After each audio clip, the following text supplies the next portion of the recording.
Well, look what my son gave me today. One of my members experimented a little bit using some snake skin and popping it in some resin. So I said to my son, next time your snake sheds, can you give me the skin? And he did. So I'm going to have a little play around and see what I can do with it. I think it's going to make some beautiful jewellery. Now, I'm going to use two types. I'm going to be using one-to-one epoxy, but I'm also going to be using UV resin to see how it works with UV resin. First thing I need to do is put some damming tape down, and I like it, as I've said before many times, this extra wide damming tape just gives you a little bit more space to work with, I find. And these are the pieces that I'm going to do. And don't forget, whenever you're putting pieces like this on damming tape, it's always best to make sure that you're very well connected. And I use a pencil or something round just to go round.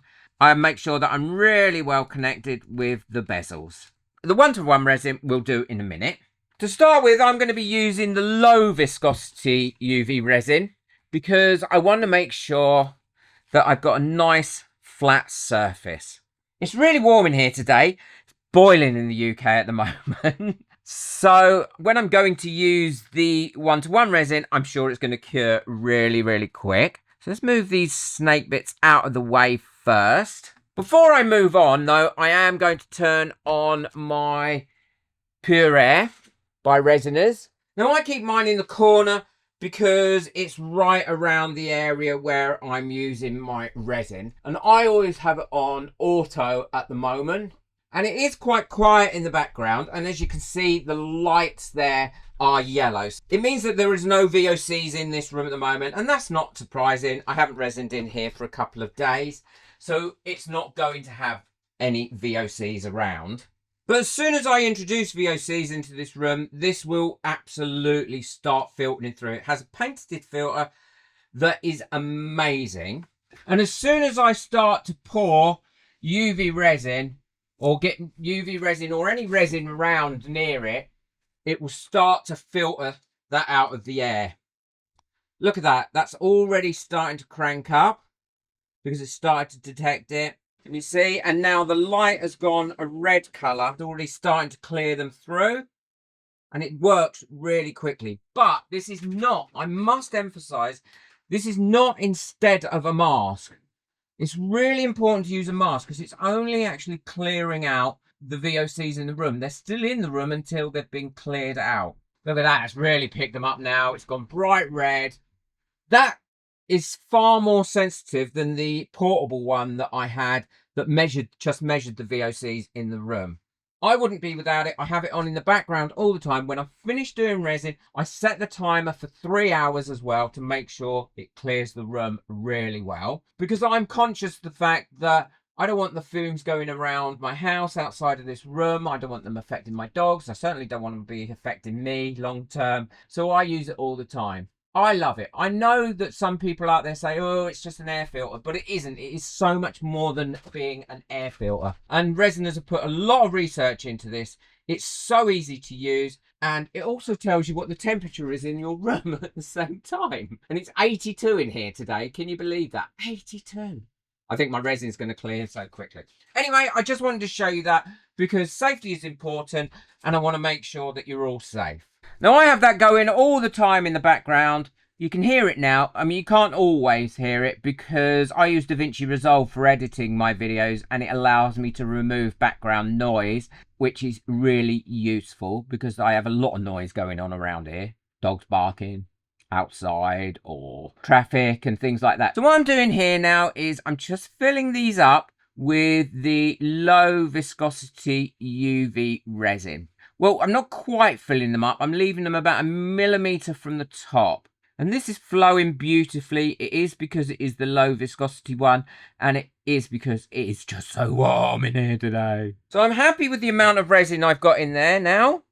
So what I'm going to do is leave that for a minute or two in case there's any bubbles. And then I will show you what I'm going to do next. Okay, I'm now going to just pop over this with a long neck lighter, burst out any bubbles that came up. Now, before I cure that up, what I want to do is lay my snake skin over it. I'm going to cut it down a little bit, and I should probably keep all these extra bits. It cuts really, it's actually quite robust stuff, but it does also cut really easily. Now my resinous air purifier is still purifying the air, but it's gone back to yellow now, so there's not as many VOCs in here as there were. So now what I'm doing is just slightly pushing this down so it's making contact with that UV resin, because I want that. Oh look, I've stuck my glove to the thing. I want that to be in contact with that UV resin for when I cure it up. And I've made sure I've done it oversized as well. Find another really nice bit. Oh, that's just quite some large scales there, so I quite like that. I'm going to pop that in. So I'm going to go ahead, I'll finish these off, I'll show you what the next stage is going to be. So what I'm going to do now is cure those up for 3 minutes under my UV light. The UV light should penetrate them, no problem. And then while that is curing up, what I'm going to do is prep my molds here. So what I'm going to do for this one is I'm going to do this slightly differently. I'm going to mix up my resin first, and I'm going to be using a 4-hour demold resin because I want it to demold really, really quickly. And in this heat today, this is going to get sticky very quickly. I'm not going to need much because I only want a shallow amount in each one of the actual molds to start with. So I'm probably going to mix up 80 ml of this. And this is a thick resin. So when you mix it up, you are probably going to mix up quite a lot of bubbles in it. So before I pour it in there, I'm going to degas it because I want to make sure, look what I've got myself, a little timer. So I'm going to mix this for 4 minutes. Look at that. And now it'll bleep at me when it's ready. Saves me keep playing songs or having to time it on my phone. So useful. So useful. Only was about £3. So now I've got that mixed up. I'm just going to pop that in there for 5 minutes and let that degas. And once it's degassed, I can pour it. So I've degassed that now and it's lovely and clear, which is really, really important for this stage. What I'm going to do is pour this in. I only want it to be about 3 millimeters deep. Oh, I wasn't going to do the square one, but now it looks like it's too late. That's because I'm chatting to you and not concentrating on what I'm doing. There's a surprise. So I'm going to carry on and do this. Then what I'm going to do is leave it to cure up till it gets to the really sticky stage. Hopefully I'll catch it in time. Sometimes I don't. And if I don't, then there's another method I can show you where you can place things in. I want to say a massive thank you to my members as well, because my members teach me so much and support me so much, and everybody else in the members group. And that's how come I really learnt about using snakeskins in resin. It's a great group and so supportive. We've got loads of members only videos out now, especially the one on how to display your stuff to take photographs of or to display it at a craft fair. That has been very, very popular and really helpful to a lot of people. So check out the members group. If you'd like to become a member, the link for that is in the description below. I would like to do that one, but the mold's not that clean there. So I'm going to give that a quick clean first before I go ahead and pour that one. Then once I've got all these bases in, I can decide which one's going to look the best once they're cured up. A quick wipe with a baby wipe. Clean that up, dab it dry. And now what I'm going to do is let that cure up till I get to the sticky stage. So these are all cured up for now. And what I want to do before I move on is to take these off the damming tape. Oh, they're already looking really pretty from one side, that's for sure. There we go. And now I want to trim up all these pieces because obviously I don't want that sticking over the edge. I'm just going to go around them with a pair of scissors and trim them up. And then once I've trimmed them up with a pair of scissors, if there's any that's overhanging too much, I'm going to use a sharp knife and take it off as well. So I'll finish trimming the rest up and then I'll show you what I'm going to do next. While those other pieces are curing, what I'm going to do is brush over some chameleon powder over these and see what sort of effect we get.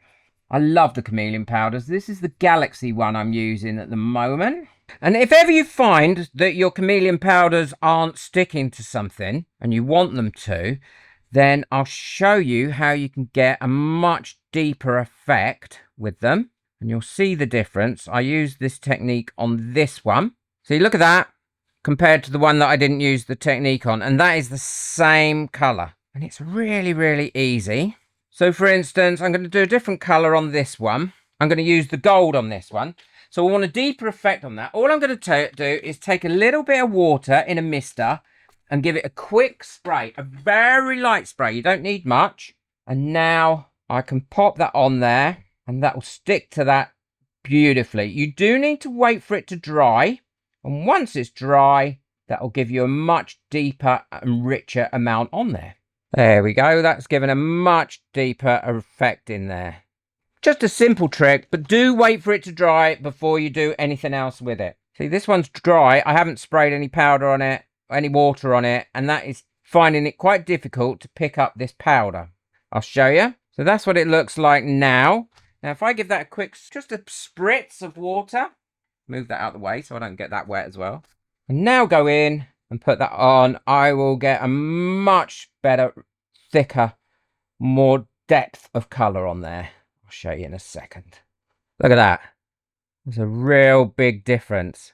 It's all pretty. And this last one, nearly knocked them all over. I'm going to see if chameleon flakes will work. Well, they're not sticking to it at all, so I'm going to use the same system.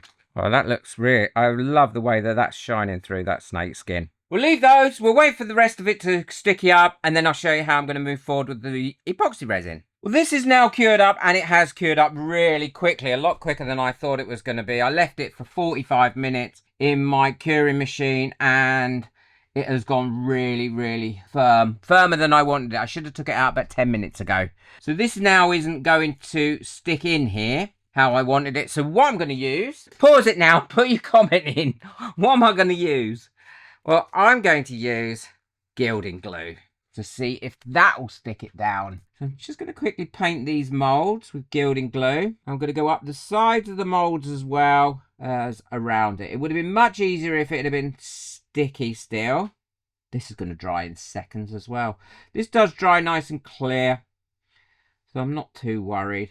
It'll be really sticky once it's finished, and the skin should stick to this. I'll go around, do the rest, and then I'll come back and show you what I'm going to do next. So these have worked out really, really well. I'm very pleased with it. And it's much better, I think, than if I was going to do it the way I was originally going to do it. Because it is sticking right down, and that way I'm not going to get any trapped bubbles underneath it. All I'm doing is using my finger to put it down and a little wooden stick. So it just goes to show sometimes when things go wrong, they go right.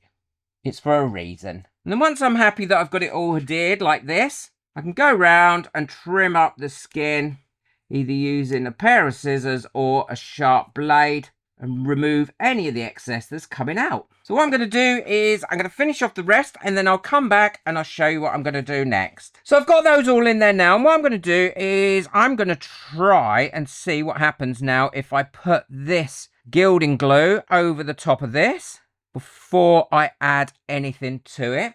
This one I think I'm going to leave clear. I'm not going to do anything to, so I'm going to have to try and remember that when I start pouring the resin in. Actually, let's put a little tick beside it, and that will remind me. Because if not, I will get carried away and just forget. So I'm just going to go through and paint this on here. Hopefully, it's not going to affect it too much. And then these three, I'm going to do without painting it on. Just going to brush it on. And I'll put a little X near those, so I know. I'm going to use a bit of plum on this one. There, like that. This one, I'm going to use a bit of mint green here, a bit of blue, and a bit of magenta, I think. Several different colours. Now, I'm just going to go over them lightly and blend those in. This one, I'm going to put a bit of teal in. I'll wait a few minutes for those other ones to dry, and then I can finish those off as well. So these are all dry now, and I can start putting in my other pieces. I'm going to use a bit of chameleon flake in them. And then once we've poured these, we can see which works best, the UV resin or the one-to-one using this method. And this is sticking beautifully to it. Pop another colour in there as well. I'm going to pop green in there. I'm going to do a variety. I've got a bit more interest. And then the rest of them, I'm going to use the chameleon powders.